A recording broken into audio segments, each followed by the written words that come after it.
I think the big thing around affirmative consent is that you should never assume.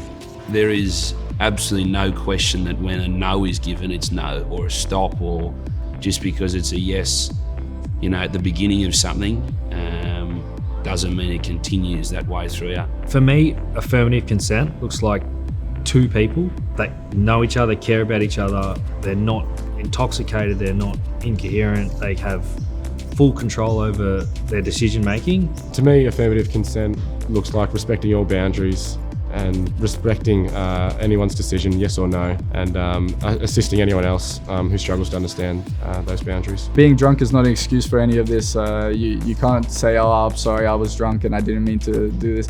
You need to respect the boundaries no matter what situation you're in. This doesn't not only just affect women, this affects everyone at home, and I think it's something that we need to speak out about it. There's been a spotlight shone on the issue, and rightly so. We've had way too many incidents and instances. I think it's a good place to start with elite athletes. A lot of people tend to idolise you and look up to you. So I think if we can use our platform to grow discussions and education in this space, it'll go a long way to making change.